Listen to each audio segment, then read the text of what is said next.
Assalamualaikum warahmatullahi wabarakatuh. Perkenalkan, nama aku Aisyah Faras Fauzia dari kelas 10 MIPA 9. Selamat datang di podcast Alfaya. Oh iya, Alfaya itu kebetulan nama aku Aisyah Faras Fauzia, jadinya Alfaya. Nah, oh iya sebelumnya, selamat Hari Sumpah Pemuda untuk semua pemuda-pemuda di Indonesia. Semoga kita bisa terus berjuang, kita bisa mempersatukan Indonesia, kita harus mempertahankan kesatuan Indonesia. Kita harus bisa membawa nama Indonesia ke dunia luar dan bisa membawa nama baik Indonesia ke dunia luar. Kita harus bisa, pokoknya.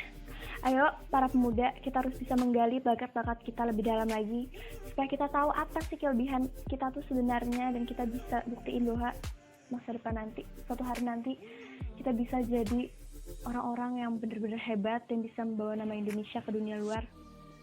Yang nanti siapa tahu Indonesia jadi negara maju. Amin ya rabbal alamin. Oke. Obrolan kali ini tentang apa ya?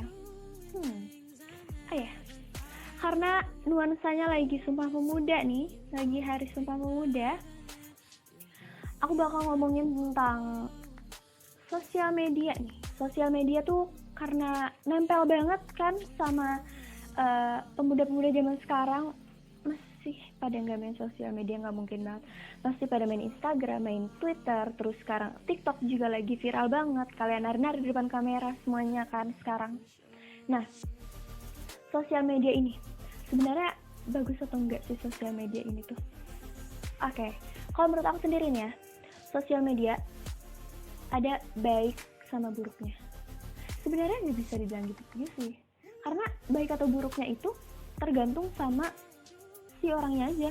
Apakah orang ini bakal ngebawa sosial media ini ke arah yang baik atau enggak. Misal kamu kamu punya sosial media nih, kamu mau ngelakuin apa di sosial media itu? Apakah kamu akan menyebarkan hal-hal yang tidak baik atau enggak, ataukah kamu bakal nyebarin hal-hal yang positif gitu, yang bisa membawa energi positif, menyebarkan energi positif ke orang-orang. Nah, itu dia yang aku pengen bahas, itu tentang yang negatifnya nih. Karena aku pengen bahas banget yang ini. Aku sering banget lihat komen-komen hujatan gitu di sosial media, dan bahkan yang kalian hujat tuh gak kenal sama kalian gitu. Nah, gimana ya? Kalian boleh banget nih ngingetin orang gitu. Aku gak ngelarang kalian untuk ngingetin orang ke jalan yang lebih baik, cuman caranya aja yang kurang tepat. Kalian sampai yang kayak ngata-ngatain gitu, itu kalian bahkan jadi lebih parah sama yang bikin konten itu. Saya kalian gak suka nih sama orang yang bikin konten ini, tapi kalian dengan ngata-ngatainnya, dengan yang sampai ngata-ngatain badannya lah, mukanya lah, terus sampai berkata pakai nama hewan lah, itu kaliannya sendiri aja tuh udah masuk ke dalam pembulian sebenarnya. Iya gak sih guys? Kalau menurut aku sih iya ya.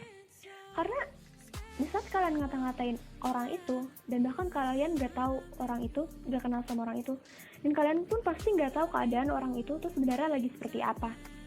Nah, kadang orang itu sebelum dia berkomentar terhadap orang lain, dia tuh gak lihat ke belakang dulu kenapa sampai si orang itu bisa melakukan hal yang bikin orang-orang pada gak suka sama dia. Kita harus bisa melihat ke belakang dulu nih, dia ngelakuin ini karena apa sih? Karena kalau misalnya kita nggak tahu keadaan dia kayak gimana. Misalnya dia emang anak broken home, terus dia mencari pelampiasan, terus dia depresi, atau dia lagi stres, lagi banyak pikiran, kita nggak ada yang tahu. Di saat kita nggak tahu, terus ternyata dia misalnya emang lagi stres atau lagi gimana, terus ditambah dihujat, kemungkinan dia bakal bunuh diri tuh nggak kecil gitu. Itu tuh besar gitu, karena kasus pembulian di Indonesia bahkan di dunia itu tuh udah besar banget, dan korban bullying ini itu udah banyak banget yang sampai dia bunuh diri, karena memang pembulian tuh tidak menutup kemungkinan si anak itu bakal bunuh diri. Kayak kemungkinan dia bunuh diri itu bakal besar banget. Makanya kita nih, anak-anak muda zaman sekarang, ayolah, gak usah ngebully-bully orang, gak usah ngata-ngatain orang. Kalau misalnya kamu gak suka, tinggalin. Gak usah sampai kamu berkata-kata kasar, sampai ngeluarin kata-kata manusia, sampai kamu ngejekin postur badannya, kamu bilang dia gendut, kamu bilang dia kurus, kamu bilang dia terus kayak kulitnya, kamu bilang dia hitam, jelek, gak cakep, gak usah.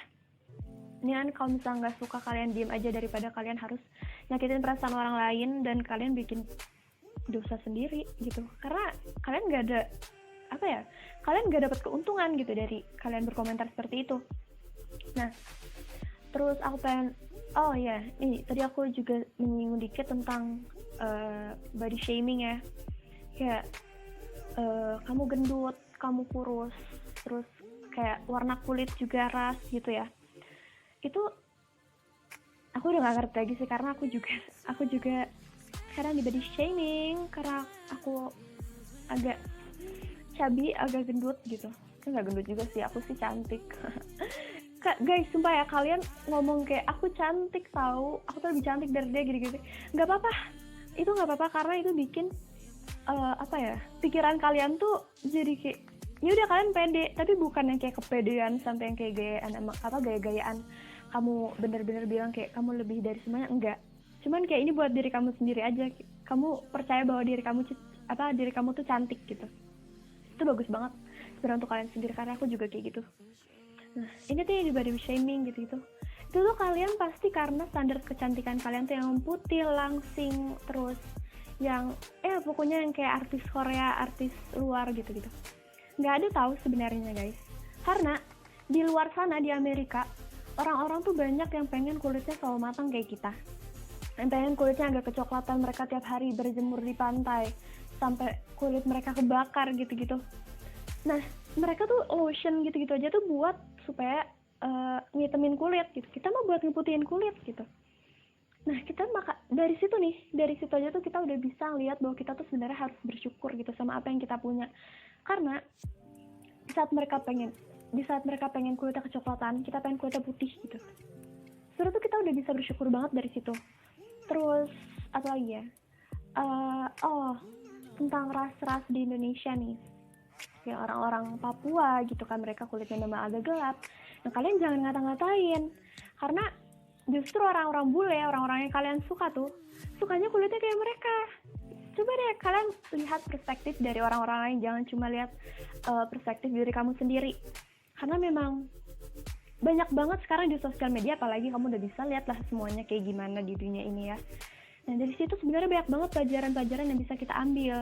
Makanya nih, sebagai pemuda-pemuda Indonesia semuanya, kita tingkatkan lagi rasa sosial kita, rasa saling menghargai kita, saling mendorong satu sama lain ke hal-hal yang positif gitu. Sebarin energi positif di sosial media kalian, karena nggak ada salahnya. Kenapa enggak gitu, kalau misalnya kalian bisa bikin konten yang lucu-lucu, yang seru-seru gitu, bikinlah. Jangan bikin yang cuma ngehujat-hujat doang, cuma yang bikin pamer-pamer sesuatu lah, nggak usah. Kalian sebarin yang positif-positif aja, yang bikin orang-orang ketawa, tapi dengan syarat nggak menjatuhkan orang lainnya kayak gitu. Oke, kita harus bisa memilah-milah lagi apa yang harus kita sebarkan nih di sosial media. Kita harus pinter dalam memilih konten. Nah, oke, kayaknya udah lumayan lama nih kita ngobrol. Oke, sampai sini dulu. Sampai jumpa kapan-kapan lagi, gak tahu kapan. Oke, sampai jumpa. Makasih semuanya udah ngedengerin podcast kali ini di podcast Ava ya. Oke, bye-bye. Wassalamualaikum warahmatullahi wabarakatuh.